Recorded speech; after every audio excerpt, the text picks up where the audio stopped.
So you've prepared all the confirmed changes going into the Yes. F1 2026 season, Mm-hmm. and I have two news. That's it. That's all. Oh, I thought you had more news. No, no, no. I honestly have two. One of them is that actually Hayden Deegan is Mm-hmm. next year. He's not going to join the 450 in Supercross. He's actually going to do the 250 SX again to defend his title. Look, and I know exactly what you were gonna nope. say, but I said it in my head too. So apparently it is also that he can during their break when the 250 SX Yeah. East Coast boys are gonna race, that he will be taking that time to practice the 450 Uh-huh. because he has his own racetrack in the Yeah, backyard and yeah. whatever. So I just read that this week. I Uh-huh. was surprised because I thought he was confirmed, but I think he was just confirmed that he will be racing for KTM together with Sexton. Oh, really? Isn't he not in? Isn't that KTM? Isn't Yeah, that yeah. Chase right? Sexton is. I thought that KT. he's at this. Who Ah. knows? Who cares? Anyways, and then one a little bit cooler news is Yes. that Maya Vög Uh-huh. will test a Ferrari 296 GT3 Ooh. with AF Course Ferrari on December 8th. Nice. So tomorrow Uh-huh. at the Barcelona circuit, funded and organized by the F1 Academy. Oh, hell The yeah. test reflects our commitment and support to the upwards progression of top female talent, acknowledging Maya's strong performance Yes. this season. Oh, nice. It's really awesome that F1 Academy is pushing that. And it's like, Yes. hey, why don't you try that, right? We Mhm. want to push her because she is one of the Excellent. best drivers to come out of Yeah. F1 Academy so far. She's Mhm. really, really excellent. She had a little bit of bad luck this season. Otherwise, I think she could have She potentially could have won. taken the title from Dorian. Yeah. And it was a heartbreak at the end. If you didn't watch the race, it was just, you didn't even have to watch the race. You'd have to just watch the beginning of the live Race one. broadcast. Yeah.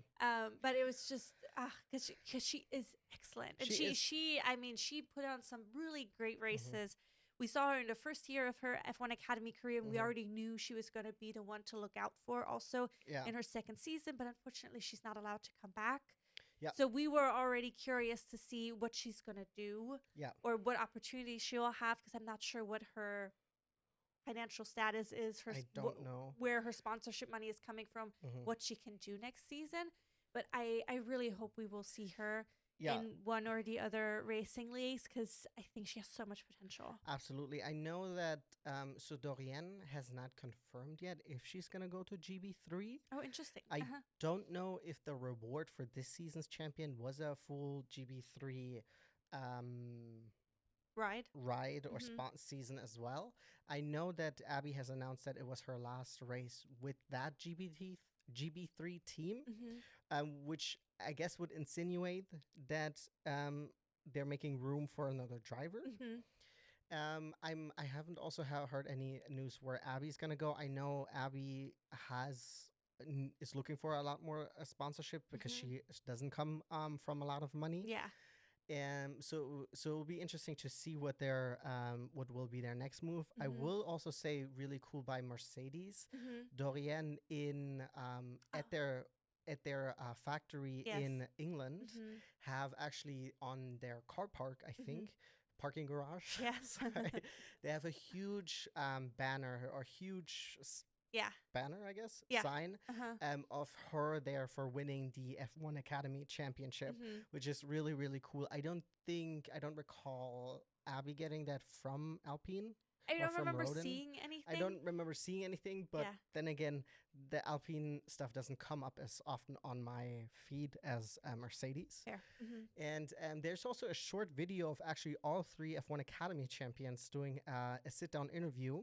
So it's Martha Garcia, Abby Pulling, and Dorian Pin talking. But unfortunately, it's only like 4 to 5 minutes long. Bummer.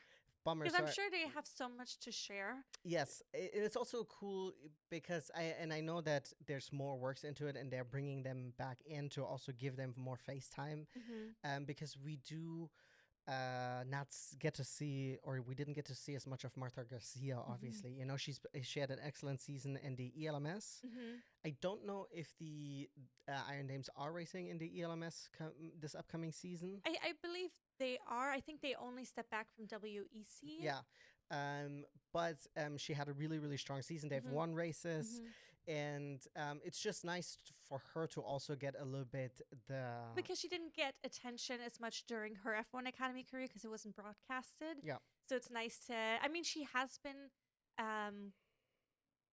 able to continue her racing career, yeah, luckily, because she's been racing continuously. I think she's done a couple tests also with like Formula E yeah. and such. And then, of course, she is part of the Iron Dames, Hmm. which gives her opportunities there. But it's nice for her to get more face time. I mean, any of the women to get face time is great because that gives them opportunities for money to Yeah, then continue absolutely. racing. Any of that stuff. We had Abby Pulling Mhm. commentate a race this year. Yes. She was also in Vegas. She was trackside. She was doing a bunch of like interviews and stuff Mhm. like that.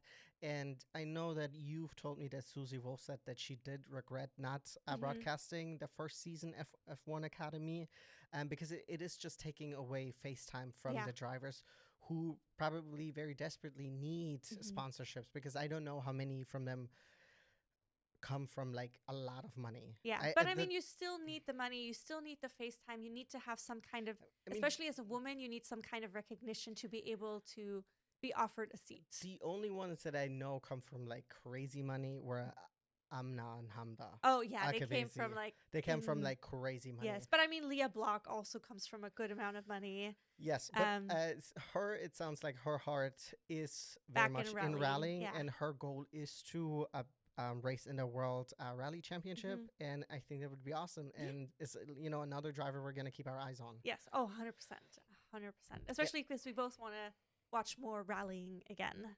Yeah, you Yes. will. I will try. Anyways, are we ready to talk about 2026? Yes. I mean, obviously, we still have now a couple months of a break, but before we go into it, we just wanted to Couple touch months, on. yeah. So 3 months. I mean, yeah, it's the rest of December, January, February, end of February. I think is the first race again. End of February, beginning of March. Mm. But anyways, before we get into that, we wanted to take a quick look at the big regulation changes that are going to be coming next year. No which more is- DRS. Yes, which Finally. is going to be make things, I think, interesting. We've talked about it last week also a little bit. We touched on it, that I think this next year is going to be a lot about reliability. It's going to be, of course, to see how the team's done with the new changes. And also, I think it's going to take, we'll see how the drivers adapt to it, because it's going to be a little bit more partially also on them to be able to apply the new changes. Yeah, I'm happy that DRS is coming to an end. We've talked about it, that I think 2011 was the first year where DRS was implemented, and I think it was a good idea. I do think that maybe it was there for a little bit too long. It overstayed its welcome. Yeah. I know that, for example, Lewis said that I think before the Qatar race, they had a driver meeting, or after that. And he was like, well, why did we shorten the DRS round? Why didn't we lengthen it? And they're like, well, we actually never thought about it. And then he was like, why didn't we shorten the pit end exit, you know? Because you have this long thing where like people could step on the gas pedal. And they're like, it was like, what do you mean you didn't think about it? You know, and it's stuff like this where fortunately we don't have those zones anymore where someone has to think about whether or not it's a good idea to have it here. You know, I think. Yeah, I'm personally excited about the changes. So 100%. One of the big changes is the power units are going to change. They're going to be now 50-50 split between electrical power and internal combustion engines. So that's going to be difference because there's going to be a 300% increase in electrical power. And so it's going to be a matter of how do the teams adapt? How strong is the power unit going to be? How's the battery going to be? It's also a matter of, people are saying it's going to be a lot of managing, also lifting and coasting, potentially going into corners and not just to recharge the batteries. It's the same overall engine. It's still the 1.6 liter V6 turbo engine, but it's just the 50-50 split is going to be different. And then there's and all the bits around the engines are changing essentially. Speaking of engines, so we have different people now providing engines. So I have a breakdown of it. So we have the Mercedes engine will be provided to Mercedes, McLaren, Williams, and Alpine. I almost said Alpine. Disgusting. Then for the first time, Red Bull is making their own engine in collaboration with Ford. So we have Red Bull and Red Bull Racing teams. They'll be using their own engines, which is going to be interesting. Then Ferrari is creating their engine for Ferrari, Haas, and Cadillac. And then Cadillac is planning on creating their own engine, I think, starting 2028. Yeah, which I think is fair. Like, get everything else settled before, Exactly. Then Audi is creating their own engine for Audi. Interesting. And then, but they're retaining a big chunk of the Sauber team, so it's going to be. Where did Sauber get their engine for? Don't remember. I don't have that on my list. And then Honda is creating an engine for Aston Martin. Interesting. So Honda switched. Yes, from Red Bull to. Yeah, Aston. because it was Aston got their engine from Mercedes. Yeah. So that's gonna be the big difference. So we'll also see if we will see similarities next year. If, for example, we're hearing that the Mercedes engine / power unit is potentially doing well.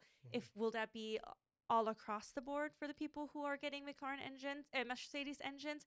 Also, if we're hearing that Ferrari is having potentially reliability issues, is it going to be? Isn't that just the name of the game? Well, yeah, but is it going to be across all of the cars that use the Ferrari power units? And I think that's going to be a thing overall in general. Reliability is going to be a huge thing once they figure out all the different parts. I think that's also going to play in with the cost cap. I mean, they had an increase of it just based on all the new things that they have to create. Which is but fair. It's going to be, I mean, it still has a cap. Then, because we don't have DRS anymore, we have a couple new things that are being implemented. We have the MOM, which we already talked about, which is manual override engine mode. Okay, so that's what that is. And it provides a temporary boost in hybrid power. So apparently, you will only be able to use it when you're within a second of somebody. But it's not... You're not required to do it during a certain zone. Correct, exactly. So that's different. So it's a boost in power, but you also, I think you have to charge it up. So to be able to expel that power, but it's only allowed within a second of another car. But you can use it for overtaking, and you'll be able to use it for defending and things as well. Then what we also have... Hang on. So within a second, so if another person is within a second of you, you're also allowed to use it? So if someone is a second, like half a second behind you, you're allowed to use it? From what I'm understanding, yes. Okay. There's still... It's still ambiguous. Exactly. It's still not everything has been, or not that I've seen has been, but I think that's what I'm understanding. And then you also have now the Z mode, and then you have the X mode.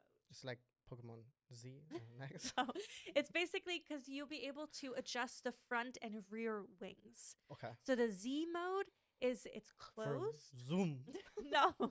And the Z mode is so the front and rear wings are closed, which generates more downforce for when you turn, so for into the corners. And then you have the X mode where the drivers can open the flaps, which reduces the drag and increases the speed. Okay. Clearly they named it the wrong way around. Z for zoom mode. You go faster. Well, I zoom, mean, zoom. Oh, whatever. But then, so basically the X mode is probably only going to be allowed on certain parts of the track. So meaning when you're exiting a corner and on straights. And then also it might be forbidden under specific track condition. For example, if it's raining and things like that to make it more safe. Yes. And the driver is able to like essentially... They are in charge of activating and deactivating it. And then... yes, so that's those are the two big things. So we have the manual adjustment of the front and rear wing modes, and then we have the MOM, the override boost. So we don't have the DRS, but we have two systems that are replacing it. It is a lot more changing, but hopefully all for the good. I think it is going to be fair that the first couple of races is... I think like the first probably like 4 or 5 races is like people just figuring things out. Yes. Well, it's because it's not only just that. So because the car also changes. I mean, they're also saying that the cars are going to be about 2 seconds slower, depending on the tracks. I mean, this will probably increase as they adapt to the new regulations. When you have to you engineer the fuck out of it. Exactly. But that's the official. That's official terminology. But so it's going to be a little bit slower at the beginning. Oh my God, it's embarrassing. 2 seconds. But then the car sizes are also going to change. It's smaller. Yeah, it's going to be smaller and narrower. The tires are also changing. They're going to be narrower. The diameters are the same, but it's going to be narrower tires. So hopefully we'll also have tires that degrade a little bit more. So that's going to be the interesting bit too. So they have to figure out how the new tires are going to be working. What's the degradation, the tire temperature, like how long do they last for the different levels? Because that will definitely also impact. Are they going to get rid of the tire warmers? Not that I saw. Okay, because I know that there were talks that they don't want to do that for eco reasons or something like that. Oh, gotcha. But I know that I know Lewis was very against. I was like, listen, guys, what the fuck? Yeah. No, I mean, they're doing other things to become net zero by 2030 because that's the goal. Yeah, they are cool. now doing 100% sustainable fuel, which I think before that it was a certain percentage, if I'm not mistaken. But now it's 100% sustainable fuel through non-food sources and waste. I hope that you know, if by 2030 the plan is to be net zero, which is awesome. I hope then if they're like, okay, we have figured that out, well, now maybe we can figure out how to be net zero with a bigger engine. Yes. That's kind of cool. Yes. That would be awesome. I think hopefully that I can definitely see it going that way. It will take years, of course. But I definitely think that that's a possibility. And then hopefully we can reintroduce the the sound. Yeah. I mean, it was a very poor, but you know what I'm saying. I don't know what you're saying. Can you do it again? No. But like the sound. But so basically those are the big changes. Okay, very good. I know Alex Brundle, when he talked about the regulation changes, especially the sizes, he said, we don't know for sure yet what the size of the cars are because the regulations are mainly constricting the wheelbase? The wheelbase, the chassis essentially, but we don't know exactly how the nose and things will overlap. But the cars they say they're going to be about 20 centimeters smaller and 10 centimeters more narrow. Okay, yeah. And they're going to be 30 kilograms lighter, which is also going to be... Yeah, which is good. And then you talked about, very clearly, you talked about the livery changes, which is not part of the article that I saw, but that they have to use color. Yes, that they're implementing like a minimum of, I don't remember what the number was, like 60 or 70%. So it's not as much carbon fiber. Exactly, that they are, and I think that's cool because like that's the whole thing, like you want individuality, team individuality, right? I'm excited for it. I don't think Monaco will be an interesting race next year. I'm already saying that. It's so unfortunate that's usually your birthday race. Yeah, that's true. That's usually which around my birthday. Actually that's a good thing. So that means if you miss it, it's like whatever. Yeah. You know? But yeah, because like 20 centimeters is not gonna make a difference in Monaco. Like the F1 cars, F2 cars are probably 20 centimeters or a little bit smaller than that, and they don't have particular interesting Monaco races. Yes.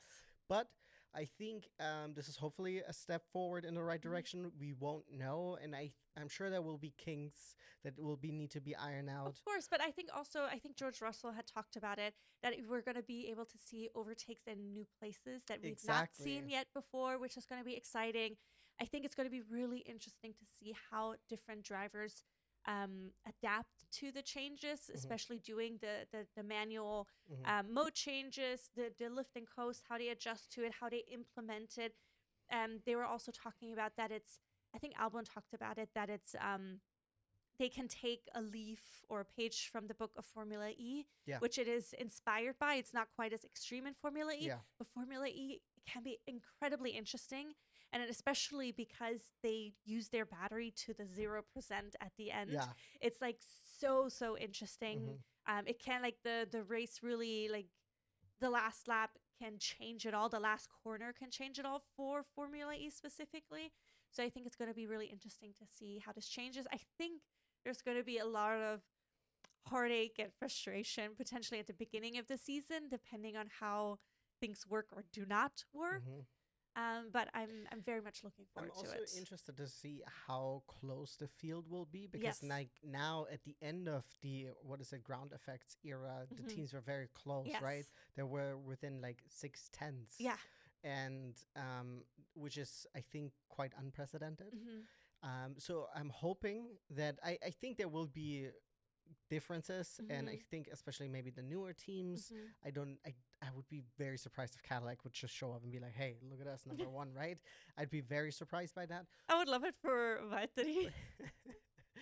And I'll just also check her, but I would just be surprised to see that. Yes. But I do hope that we don't have a team that has no points at the end of the year. Yes. I hope we're moving. I hope away everybody's from going to be competitive. Yeah. Everybody's going to have some ups and downs.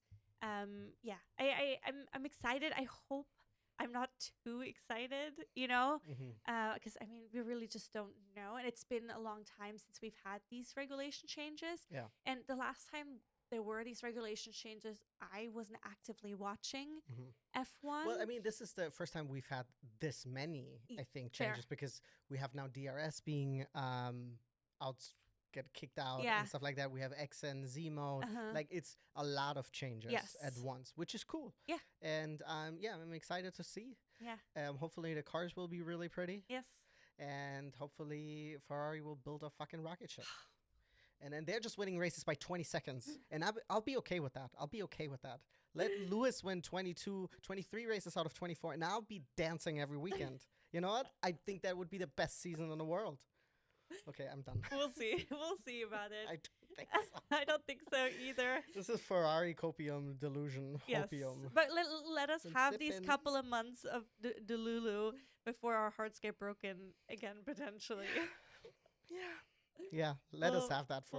We'll see. Yeah, but let us live in La La Land. Let us, because now we can. Yeah. Because now we have all the time in the world to dream. And especially because Lewis was also saying that he's going to start restructuring things, or they're going to make a lot of changes over the winter break. He wants changes to be done. Also, like. Fair, because who knows if they let it happen. Personnel changes, not necessarily people wanting to get fired, but people maybe being moved. Adami, hey, about Adamami, Idamami. Whatever. Adami. Yeah. Ricardo. Leave. Get. Anyways, I think that's it for us for today. Yeah. It was truly, I think, a really fun F1 season this year. Absolutely. Lots of excitement, lots of frustration. As a Ferrari fan, that's just given.